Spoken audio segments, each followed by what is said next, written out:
Bai. Bueno, gaur dakizuenez izango da lehenengoko osoko bilkura bideoak tagaz grabatuko duguna. Horregaitik erlantzena.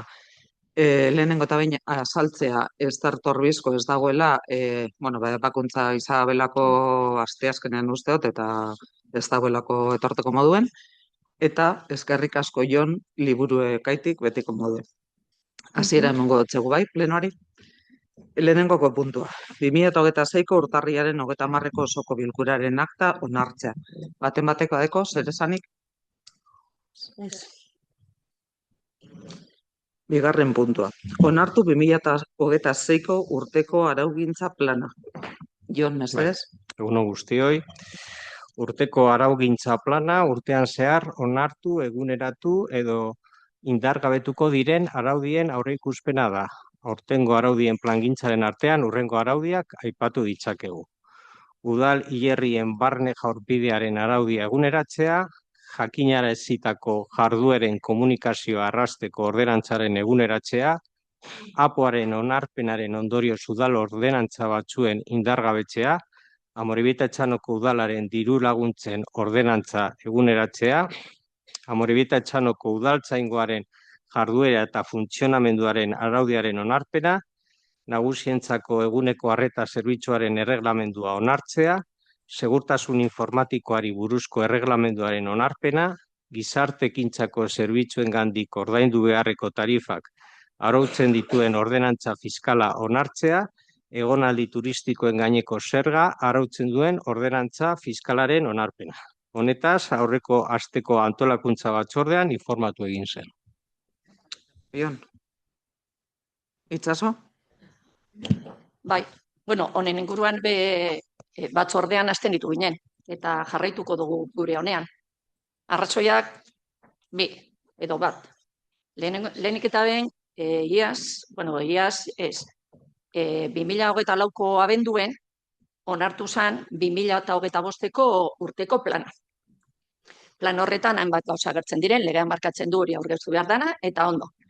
Bilera hortan, eskatu gendun baita ere, plangintza bat ondo etorriko litzaigukela jakiteko ze ordenetan landuko diren, gu ere hori prestatzeko apurkan joateko gauzak egiten. Horren berri ez dugu eduki. Orain aurkezten da barriro plan barri.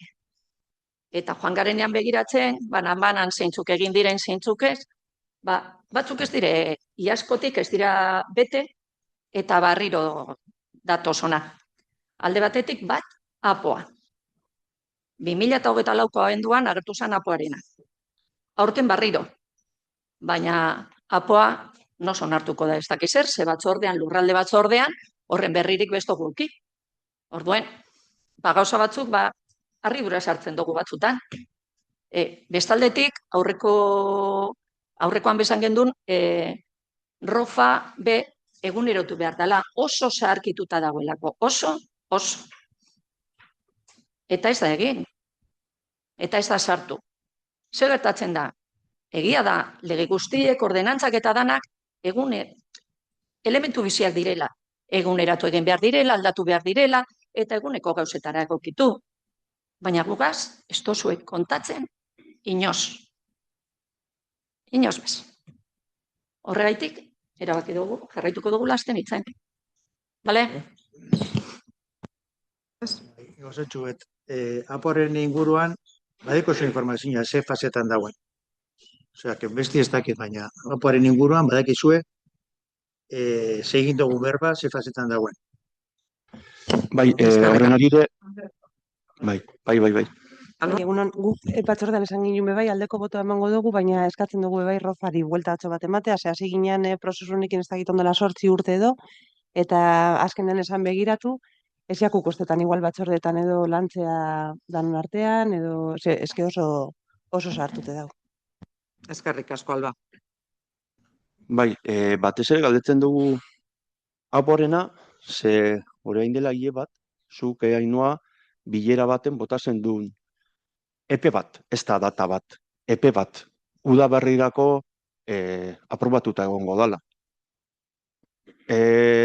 Botaten danien olako gazaba jende aurrean, ulertarazi egiten dozku, hori benetan horrela izango dala. Egie da, udabarrirako asmoa dago aprobatzeko, informazio hori behintzat guk esteko gu. Jain dugu berba apoaren inguruan, zein da momentu honetan, ze zailtasunak eukindaben teknikariak, eta hainbat izan dira, tramitazio luze honetan legeak aldatzen direlako, baina benetan, aurrikusten dozue, ez data bat, ustaia, oso orokorra egiten dutxuelako ustaian aprobatzea olako gauza, baina bueno, ez dakit, udabarria, udazkena. Bada horretarako, behintzat, aurrikuspen bat, ze aurrikuspenak politikentzan oso garrantzitsua dira, epeak jakiteko. Nigaitik izango bazan, eta nire gogoa jaitik datorren plenora. Baina, zail ikusten dut. Orduen, uda baino harina edo udako porrak baino harina guztauko jaten. Onartzi. Zuk esan dozun moduen ustaia, hilabete hona izaten da, onartzeko. Eskerrik asko.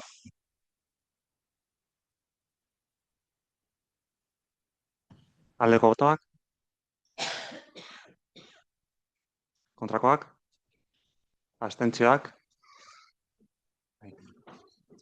Hurrengo puntora joko dugu. 2023ko urteari dagokionez, Euskal Autonomia Erkidegoko tokiko erakundeen kontuen gaineko txostenaren fiskalizazioaren ondoria jakinaraztea. Miren mesedez? Kaixo, bueno, egunon aurreko antolakuntza batzordean komentatu genuen bezala, hau da 2023ko fiskalizazio txostenaren, fiskalizazio txostena. Hor ikusi dezue, ohartu ginen, normaldian ez dugu eukitzen akatsikan, hontan akatxe txiki badago, esku sartutako datu batengatikan agertzen da leku batean, zenbateko bat gaizki, baina 2024ko gerakinera ondo trasladatua zegon. Azkenean da aplikazio informatikoa eta gero esku sartzen dian adaptazio batzun gatikan, eta gure emendakina txostenean bertan gehitua agertzen da. Eskerrik asko, Miren. Hurrengo puntua, laugarrena, ondokoaren berri eman. Ezkontza zibilak egiteko alkatearen eskumena, eskuordetu izana, 2026ko 479. Alkatearen dekarretua. Toki araubidearen oinarriak arautzen dituen legearen 21. Eta 3. artikului eta udal araudi organikoaren 76. artikulari lotuta, Kode Zibilaren 51. artikuluak eta toki erakundeen antolaketa, jarduera eta erregimen juridikoari buruzko arauaren 44. artikuluak ematen dizkidaten eskuduntzez baliaturik ondorengo erabakia hartu dut. Miren Martiarena Barkaiztegi, Amorebieta Etxanoko udaleko zinegotziaren esku ustea, jarraian adierazten diren eskontzeko ahalmena. ISL eta RCN arteko eskontza 2026ko otsailaren 28an 11:30 udaletxeko ospakizunen gelan. Horretarako baldintza epaiak baimena eman dezala eskontza hauek gauzatzeko. RMR eta AOZ arteko eskontza 2026ko otsailaren 28an 12etan udaletxeko ospakizunen gelan. Horretarako baldintza epaiak baimena eman dezala eskontza hauek gauzatzeko. Ander Uriarte Pujana Amorebieta Etxanoko udaleko zinegotziaren esku ustea, jarraian adierazten den eskontzeko ahalmena. ABP eta OPLD-aren arteko eskontza 2026ko otsailaren 28an 12:30 udaletxeko ospakizunen gelan. Horretarako baldintza epaiak baimena eman dezala eskontza hauek gauzatzeko. Erabakiaren berri ematea udalbatzari egiten duen hurrengo osoko bilkuran, oraingoan, alaz izan behar dela dagoelako zehatuta udal araudi organikoaren 76. artikuluan, eta toki erakundeen antolaketa, jarduera eta erregimen juridikoari buruzko araudiaren 44. artikuluan. 5. puntua, 5. puntua, alkateak eskuordetuta tokiko gobernu batzordeak hartutako erabakien berri ematea. Alkateak eskuordetuta tokiko gobernu batzordeak 2026ko urtarrilaren 30-tik otsailaren 20ra hartutako erabakiak. Aldatu Amorebietako 8.441 zenbakidun erregistroko finka bereizteko lizentziaren deskribapena. Bigarrena, onartu konpentsazio proiektua, zuzentzeko proiektuaren dokumentu juridiko osagarria, egun UI bat, Kortederra industrial lurzoru urbanizagarriko sektorearen birpartzelazioa. Hirugarrena, obra lizentzia Dudea Amaikako baserriaren egitura finkatzeko. Laugarrena, Jauregizar 10ean pentsio turistikorako lokal bat egokitzeko lizentzia. Bosgarrena, onartu babes akustikoko gune berezi moduan Izendatzea eta onartu baita ere San Miguel Landaguneri lotutako eremuko plana. Eta 6. atazkena, onartu babes akustikoko gune berezi moduan izendatzea eta onartu baita ere Carmen EU hirigintza garapenerako eremuari lotutako zonako plana. 6. puntua. EH Bilduk aurkeztu duen mozioa Amorebieta Etxanon gertatutako azken eraso matxistak. Ainhoa, mesedez? Bai. Egunon dan hori, azken asteotan eman diren gertakarien arira beharrezkoa ikusten gendun adierazpen hau edo mozio hau aurkeztea osoko bilkura honetan, eta horregaitik ekarri dugu eta aurkezten dugu mozio hau. Azken asteotan Amorebieta Etxanon 4 eraso matxista gertatu dira. Gertaera hauek ez dira isolatutako kasuak. Emakumeen eta zisetero arautik kanpo kokatzen diren identitateen aurkako indarkeria matxistaren adierazpen gordina eta onartezina dira. Eta gure herrian ere errotuta dagoen egiturazko arazo baten isla. Eman diren egoerak larriak dira. Haserrea eta amorrua sentitzen dugu, baina batez ere erantzunkizuna. Egoerari behar bezala erantzuteko erantzunkizuna. Eraso matxistek identitate politiko horien eta subjektu politiko horien askatasuna, duintasuna eta beldurrik gabe bizitzeko eskubidea urratzen dituzte. Ez dira gertakari puntualak, sistema cis-heteropatriarkal baten ondorio zuzenak baizik. Horregatik, ezinbestekoa da erantzun instituzional sendoa, irmoa eta eraginkorra ematea, hitzetatik haratago doana, baliabide politika eta protokolo zehatzetan gauzatuko dena. Gure elkartasun eta babes osoa adierazi nahi diegu erasotuak izan diren pertsonei, ez zaudete bakarrik. Herri honek ezin du beste alde batera begiratu. Indarkeria matxistaren aurkako borroka lehentasun politiko eta soziala izan behar du. Ez da nahikoa gaitzespen adierazpenekin, prebentzioa, hezkuntza, sentsibilizazioa, arreta eta babesa indartu behar dira. Ikuspegi feministatik eta genero ikuspegia politika publiko guztietan txertatuz. Eta horreztan berresten dugu gure konpromisoa. Horregatik, hurrengoko erabaki proposamenak egiten ditugu. 1. Amorebieta Etxanoko udalak eraso matxista hauek irmoki gaitzestea eta indarkeria matxistaren aurrean tolerantzia zero politika berrestea. 2. Udalak eragile feministekin eta bestelako eragileekin adostutako protokoloak betetzen direla ziurtatzea eta aktibatzen direnean dagokion jarraibide instituzionala ematea. 3. Udalak indarkeria matxistaren aurkako tokiko protokoloak berrikusi eta indartzea, erantzun azkar, koordinatu eta eraginkorra bermatzeko, erasotuen babes integrala lehenatsiz, eta komunitatearen erreparazioa fokoan jarriz. Baliabide ekonomiko eta pertsonal gehiago bideratzea berdintasun politiketara, bereziki prebentzio, arreta psikologiko eta juridiko eta laguntza sozialerako zerbitzuetara. 5. Hezkuntza eta sentsibilizazio kanpainak indartzea, bereziki gazteen artean maskulinitate eredua birpentsatzeko eta kultura matxistari aurre egiteko. 6. Herriko eragile feminista, sozial, hezitzaile, kirol eta kulturalekin lankidetza aktiboa sustatzea, indarkeria matxistaren aurkako sare sendoa eraikitzeko. 7. Erasotuen eskubideak eta segurtasuna bermatzeko neurri zehatzak hartzea, haien ahotsa erdigunean jarriz eta erreparazio integrala sustatuz. Amorebieta Etxanok ezin du isilik geratu. Ez dugu onartuko beldurrez bizitzea ez da indarkeria matxistak gure kaleak eta espazioak baldintzatzea ere. Gure konpromisoa argia da, politika feminista ausartak, baliabide nahikoak eta protokolo eraginkorrak behar ditugu. Indarkeria cis-heteropatriarkala behingoz errotik desagerrarazteko. Gaur eta hemen berriro diogu aski da, indarkeria matxistari ez, elkartasuna, justizia eta ekintza. Eta bai aipatu gureko neuke, mozioan ez dala aipatzen, baina azken erailketa matxista dela eta gero elkartasuna eta doluminak adierazi nahi dotze guzela familia lagun eta gertukoei.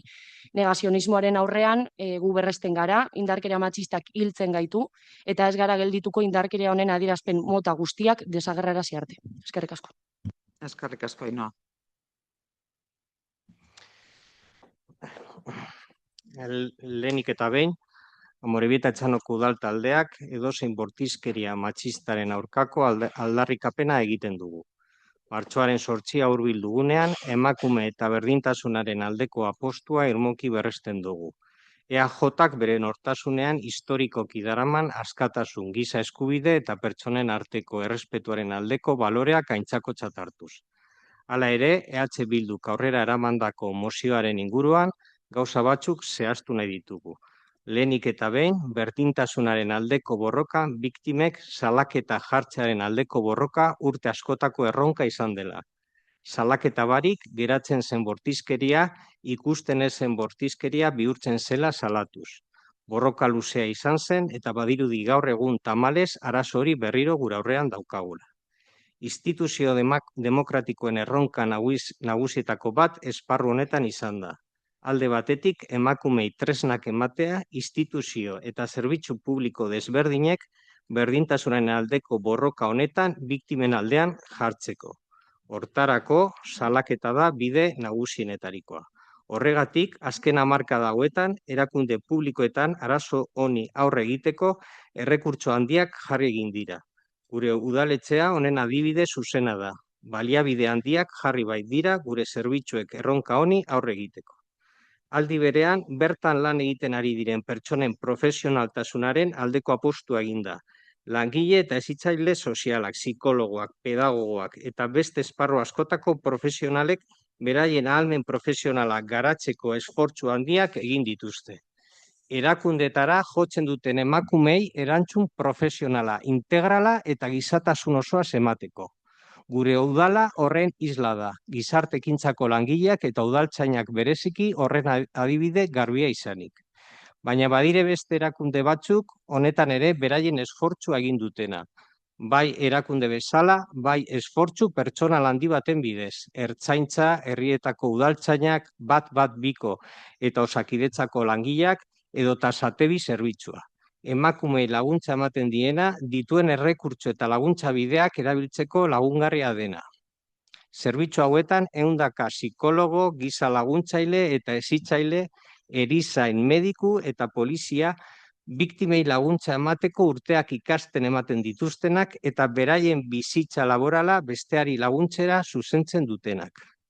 Udal taldetik ez dugu zalantzan jartzen beste eragile askoren laguntza beharrezkoa dela erronka honi aurre egiteko. Denok beharrezkoak gara bortizkeria matxista den gaixotasun hau errotik desagertarazteko. Beharrezkoak dira alderdi politikoak, herriko eragileak, mugimendu feminista eta arazonen aurka bultzada eman alduen guztiak. Beharrezkoak dira eta beraien aldeko apostua egingo dugu. Baina erasotuei benetazko laguntza emateko erakundek daukaten errekurtsoak eta profesionalak dira bide garrantzitsuena egindako mina erreparatzeko. Laguntza profesionala eta integrala emanez. Eta aldi berean instituzioak dira gizartearen tresna boteretsuena arazo honi erantzun egokia emateko.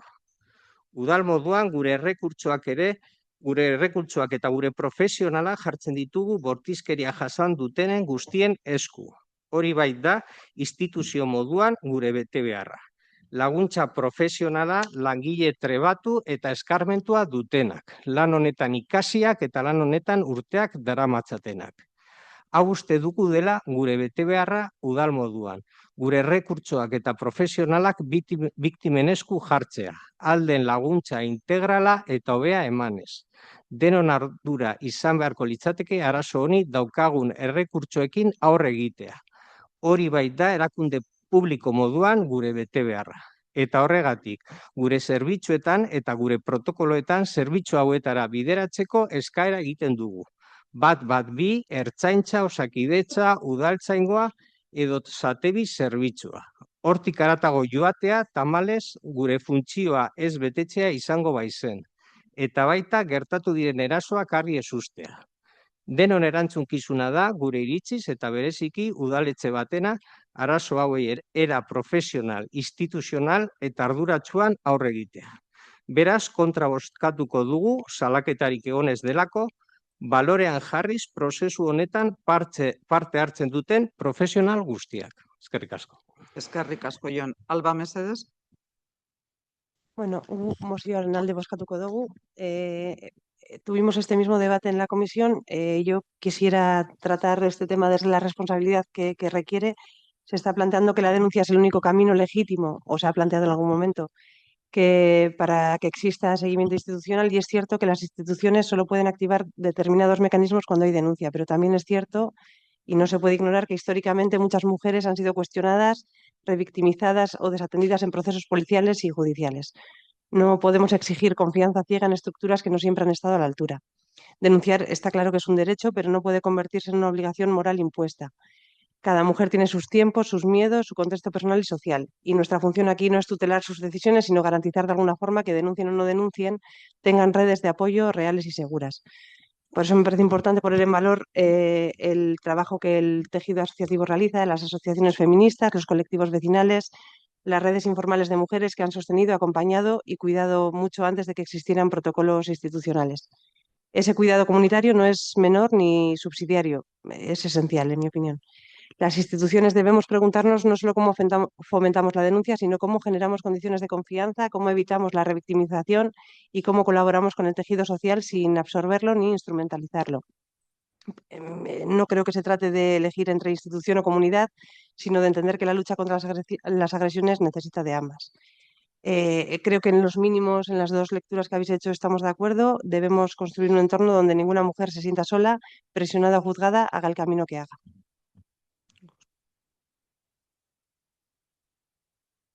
Es que ricasco. En primer lugar, quiero decir que aún estando de acuerdo en muchos de los puntos expuestos en esta moción, votaremos en contra. De las 4 agresiones que aquí se denuncian, no existe ninguna denuncia. Por lo tanto, creemos que se está creando una alarma en la ciudadanía innecesaria. Ponemos en valor el trabajo que hacen los grupos feministas y lo apoyamos.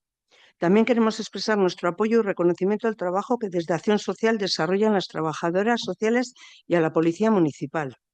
Las trabajadoras sociales son un pilar fundamental de la ciudadanía a la hora de apoyar e informar de todos los derechos a las mujeres que dan el paso de denunciar. Ojalá este paso lo dieran todas las mujeres.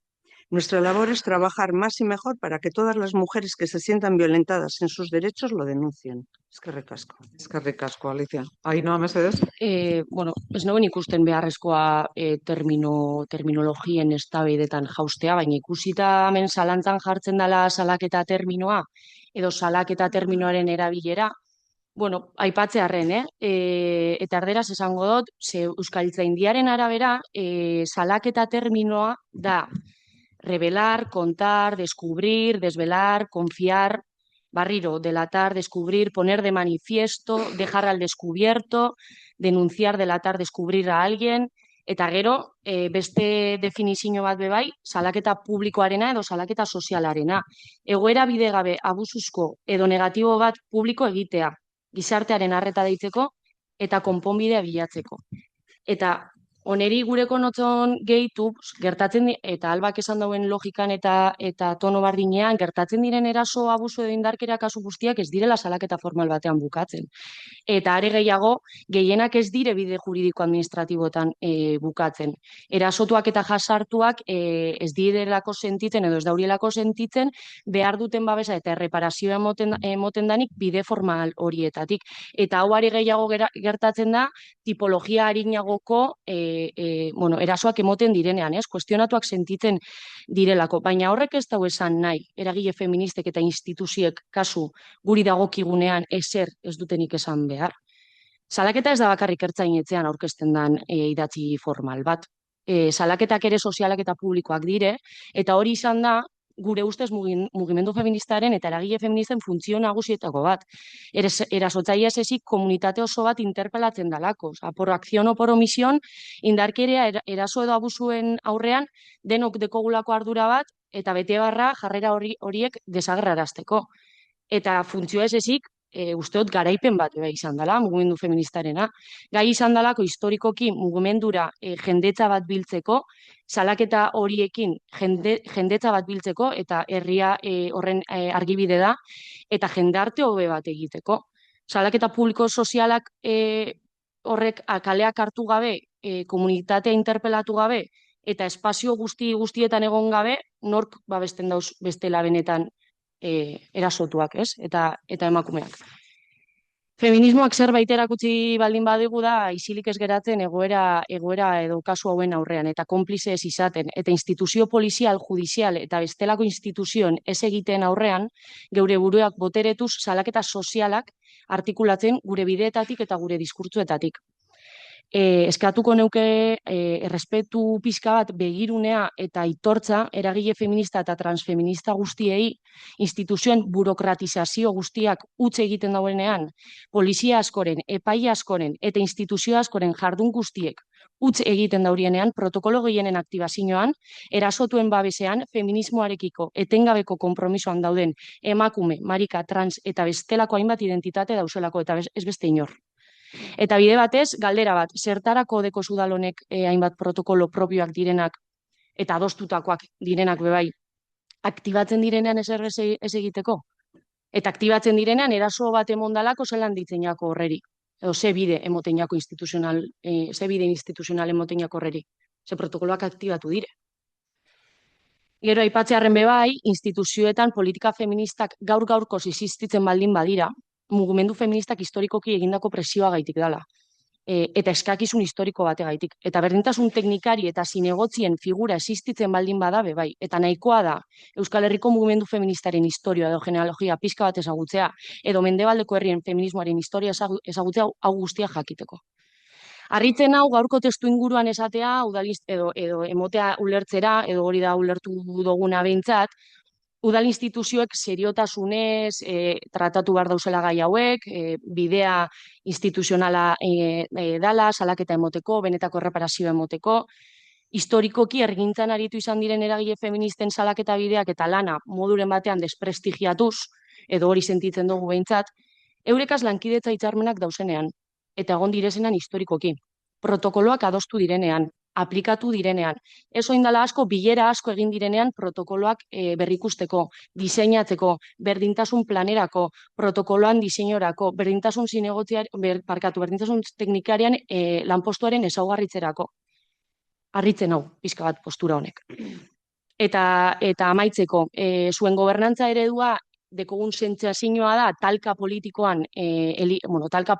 elikatzean oinarritzen dela, eta olako gaietan adostasunak eta puntu komunak bilatu beharrean, argi dau, gurago dozuela EH Bilduren kontrako, mozio nahiko, ez dut gure berba, nahiko, adostasunerako mozio bat izan da, gurago dozue talka politikoa elikatu, gugaz jesarri beharrean, eztabaidatu beharrean eta puntu komunak topatu beharrean. Baina, ikusita, ez gaituzu aurkituko talka politiko hauetan, ez dauelako merezi, uste dut, eztabaida antzuetan korapilatzea. Guk argi dekogu non gauzen, eta beste batzuek jakingo dozuezuek non zauzien. Eskerrik asko. Bainoa. Egun ondan hori, Ainoak behar bezala saldu dugu, baina nik kontutxo bat argi geratu dakien batez ere biktimei. Jon, zer da orduan? Udal honek nos babestuko dauz biktimak. Salaketa bat dagoenan, salaketa instituzional bat, instituzionala esan nahi dut ertzaintzaren bitartez eta gero judizialki bideratuta dagoenean, biktimei argi geratu dakien, Holan izango da, udal gobernuaren aldetik? Udal zerbitzua bakarrik ez dire, udaltzainak dauz langile sozialak, jaietan de puntu gorak ipintzen dire eta psikologak izaten dire horregatik, udaltzainak dagoz, eta hainbat zerbitzu dagoz. Inork ez badu ate hori jotzen, guk ez dakigu eta ezin dugu gure laguntza eman. Horregatik eskatzen duguna da, eta protokoloetan bipitzen dagoena da, bat bi, satebi, udaltzainak, eta hor dauzen, zerbitzu guztietara joatea eta laguntza eskatzea. Eta gu horretarako gauz laguntzeko. Nik besterik ezin dezaketeza. Eskerrik asko, jo. Eta hori emoten ez baldin bada, Jon, orduan, parkatu, hori emoten ez baldin bada, emakumeak kasu horretan, zuek salaketa deritzo zuen hori egiten ez baldin badu, zuek instituzionalki emakume horri argi geratu dadin, emakume horri ez diozue babesik eskainiko, bai edo ez? Bakasu honetan nik uste dut, guztiok esan behar diegula emakume horiei laguntza eskatzeko. Instituzionetara joateko eta laguntza eskateko. Ni salatu bai edo ez. Nik ez dut pertsonalizatu nahi, baina eske azteko hori jarrera paternalista bada. Ni orain arte, Jon, orain arte egon naiz, nire ofizioa dela eta abokatua naz, eta egon naz ofiziozko txandan biktimak, violentzia eta genero eta matxismoaren biktimak hartatzen egon naz. Badakizu, hartatu ditudan eunetik zenbat geratu diran bertan bera salaketa existitu arren, 150. Orduan, Salaketa bat exigitzea emakumeoi horretarako ez da efizientea. Eta horrek zer esan nahi deu, Jon, zer esan nahi deu? Emakume horrek instituzioen aldetik ez dutela babesi jasoko, eta ez hori bakarrik. Ja, emakundek berak, eta horren jakitun egon beharko sinatekete, emakundek esaten duena da, ez dela salaketa ofizial beharrik egon behar, ez dela salaketa ofizialik egon behar, babesa eskaintzeko biktima bati, eraso matxista baten, biktima bati, emakundek esaten du. Eta hortan dabiltzala emakundek eta diputazioak berak eta mankomunitateak, Durangoko mankomunitateak atera dituzten txostenen arabera esaten dute 10 eraso matxistetatik 9 ez dutela salatzen. Eta salatzen ez duten hoiek ez dute instituzioen aldetik babesa jasotzeko eskubidea, eskerrak Jon talde feministak daudela. Bestela, babes gabezian utziko genituzke hoiek. Orduan, ez dudana ulertzen da, zergatik ez zaudeten eroso gure mozioarekin. Ez dut ulertzen zergatik ez zaudeten eroso. Badakizu zer dan, hemen gertatzen dana. Jon, zuena dela pseudofeminismoa. Hitz eta argazkietan geratzen dana. Eta hori oso tristea da. Beste barik. Vale, nik amaitzeko bakarrik esango nuke, nik paternalismoan ez naz jauziko, eta nik be hezkuntza lan egin dut, eta oso komplikatu baten, eta horrelako kasuak eukin ditugu, amek salaketa ez zutela jarri nahi, baina hor denbora guztian guzaiatu garena da, naiz eta ez salaketa eukin, dauzen zerbitzu publiko guztietara, udaleko giza langiletara, edo beste erakundetara bideratzea pertsona horiek laguntza eskatzeko. Hori esaten baduzu, pseudofeminismoa dela, zure iritzia da. Baina nik uste dute, jente pilo dagoela hemen lan egiten, zerbitzu pilo dauz, kriston esfortzua egiten da, eta saiatu garela, jente horiei laguntza emateko. Eta nik, egoera horretan egona zenean, hori egin dut. Egon algara trifulka honetan, egun guztian. Zudeko zure iritzia, nik dekot hori. Baina nik argi usten dut hori, gure lana dala instituzio moduan jenteari laguntzea. Eta jenteari eskatzea, ateak jotzeko ez bakarik. Esan dut, ez dago bakarik ertzaintza, bat bi, zatebi, eta gizarte langileak udaletxe honetan, eta horretarako gaude laguntza emateko eta sustatzea. Laguntza eskatea pertsona horiei, eta horretarako gauz laguntzeko. Eskerrik asko. Bai.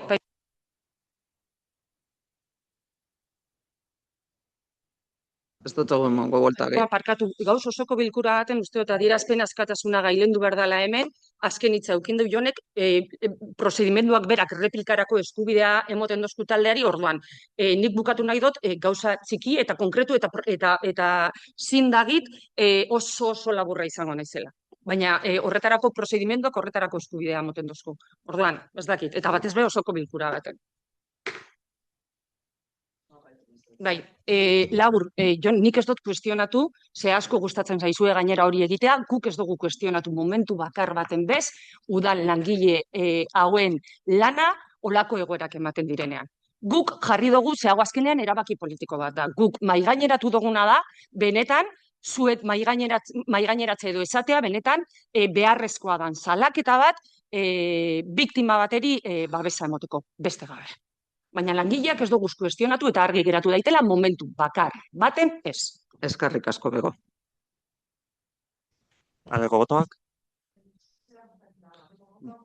Mozioa bozkatuko da, alde botoak mozioarekin.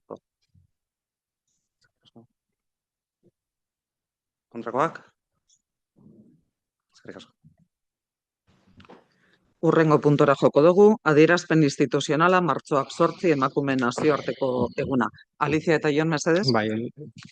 Kalitatezko botarekin, alkatearen bozkarekin, geratzen da bertan bera, mozioa. Bale, eudeleko aldarrikapena irakurriko dut, nik euskeraz eta Alicia gero erderaz, bai. Martxoaren 8an, emakumeen nazioarteko egunean, emakumeen eta gizonen arteko berdintasun erreal eta eraginkorrarekin dugun konpromisoa irmoki berresten dugu. Printzipio demokratiko hori ukaezina da eta gizarte justu, aske eta kohesionatu baten funtsezko zutabea. Gaur ahotsa irmo altzatzen dugu berdintasuna defendatzeko eta aldarrikatzeko. Bere diskurtsoa sokoratzen eta zalantzan jartzen ari baita komunikabideetan, sare sozialetan eta modu kezkagarrian giza harremanetarako eguneroko espazioetan. Historian zehar, berdintasunaren aurrerapenean aurrean gertatu den bezala, mugimendu antifeminista baten goraldian gaude gaur egun. Diskurtso erreakzionario eta misoginoetan adierazten dena. Narratiba horiek oinarrizko konkistak zalantzan jartzea, nahasmendua sortzea eta indarkeria matxistaren existentzia deslegitimatzea bilatzen dute. Diskurtso antifeministak erasoaldi politiko eta kolektiboki antolatua osatzen dute. Eta eztabaida publikoan ezin dira beste iritzi bat bezala onartu.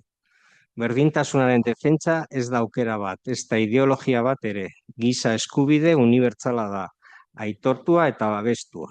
Hamarkadetan kolektiboki borrokatuz eta lan eginez lortu duten eskubidea da emakumeek, mugimendu feministak, erakundek eta pertsona aliatuek batez ere diskriminazioa desagerrarazteko, askatasunak zabaltzeko eta guztientzako aukerak bermatzeko.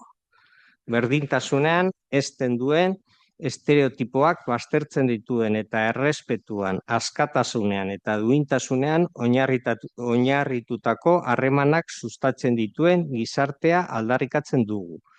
Baita indarkeria matxistaren biktimak eta bizirik atera direnak aintzat hartzen, laguntzen eta entzuten dituena ere. Izan ere, ozen eta garbi esaten dugu berdintasunik gabe ez dagoela erabateko demokraziarik, eta indarkeria matxista desagerrarazik gabe ez dagoela guztiontzako askatasunik. Martxoaren 8an Euskal Udalek dei egiten diegu herritar guztiei eta erakunde guztiei batuta eta elkartuta irmo egon gaitezen lortutako eskubideak defendatzeko. Eta atzera pausurik gabe, berdintasun erreal eta eraginkorrerantz aurrera egiten jarraitzeko. Horregatik, Amorebieta Etxanoko Udalak konpromiso hau ekartzen ditu. Gure udalerri eta eskualdeetan taldeak sor daitezen sustatzea diskurtso misogino eta antifeministei aurre egiteko, eta informazio faltsuen edapena desaktibatzen laguntzeko. Tokiko eremutik lehentasunezko kolektiboekin esku hartzea. Haien jarrera antifeministak eta maskulinitate toksikoak desmuntatzeko. Erresistentzia aliantzak sustatzea talde feminista eta tokiko beste eragilekin. Jarrera antifeministak identifikatzeko eta eteteko bizikidetza espazioetan eta komunitate virtualetan. Baliabideak eta egiturak zaintzea eta babestea. Gure udalerrian berdintasun politikek aurrera egiten jarrai dezaten. Dei egiten diegu herritarrei bat egin dezaten martxoak 8 emakume nazioarteko egunean tokian antolatzen diren deialdi eta aldarrikapenekin. Orain Aliziak erderaz irakurriko du. Vale, eskerrik asko, Jon. En este 8 de marzo, Día Internacional de las Mujeres, reafirmamos con convicción nuestro compromiso con la igualdad real y efectiva entre mujeres y hombres, un principio democrático irrenunciable y un pilar fundamental de una sociedad justa, libre y cohesionada. Hoy levantamos la voz con firmeza para defender y reivindicar la igualdad en un contexto en el que su discurso está siendo desplazado y cuestionado en los medios de comunicación, en las redes sociales y de forma alarmante en los espacios cotidianos de relación humana. Como ya ha ocurrido en otros momentos de la historia, ante los avances de la igualdad asistimos hoy al auge de un movimiento antifeminista que se expresa en discursos reaccionarios y misóginos. Narrativas que buscan cuestionar conquistas fundamentales, sembrar confusión y deslegitimar la existencia misma de la violencia machista. Los discursos antifeministas constituyen una ofensiva política organizada colectivamente y, como tal, no pueden aceptarse como una opinión más en el debate público. La defensa de la igualdad no es una opción ni una ideología, es un derecho humano universal, reconocido y protegido. Un derecho conquistado a través de décadas de lucha y acción colectiva de mujeres, movimientos feministas, organizaciones, instituciones y personas alineadas que han trabajado para erradicar la discriminación, ampliar libertades y garantizar oportunidades para todas las personas. Reivindicamos una sociedad que eduque en igualdad, libre de estereotipos y basada en relaciones de respeto, libertad y dignidad. Una sociedad que reconozca, escuche y acompañe a las víctimas y supervivientes de la violencia machista. Defender la igualdad implica confrontar activamente estos discursos y prácticas que reproducen la dominación patriarcal y social. Decimos alto y claro que sin igualdad no hay democracia plena y que sin erradicar la violencia machista no habrá libertad para todas y todos. En este 8 de marzo, los ayuntamientos vascos hacemos un llamamiento a toda la ciudadanía y a todas las instituciones para mantenernos firmes en la defensa de los derechos conquistados y en seguir avanzando sin retrocesos hacia una igualdad real y efectiva. Por eso, el Ayuntamiento de Amorebieta Echano se compromete a fomentar la creación de grupos que combatan discursos misóginos y antifeministas y la propagación de informaciones falsas en nuestros municipios y comarcas. Intervenir desde el ámbito local con los colectivos preferentes para desmontar sus actitudes antifeministas y las masculinidades tóxicas. Fomentar alianzas de resistencia con los grupos feministas y otros agentes locales para identificar y atajar actitudes antifeministas en los espacios de convivencia y en las comunidades virtuales. Preservar y blindar los recursos y estructuras para mantener el avance de las políticas de igualdad en nuestro municipio. Hacemos un llamamiento a la ciudadanía para sumarse a las convocatorias y reivindicaciones que localmente se organicen con motivo del 8M, Día Internacional de las Mujeres. Eskerrik asko. Eskerrik asko, Ali.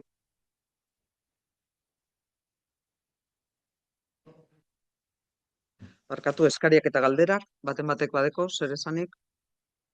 Vale, bukatutzat emongo dugu gaurko pleno. Eskerrik asko.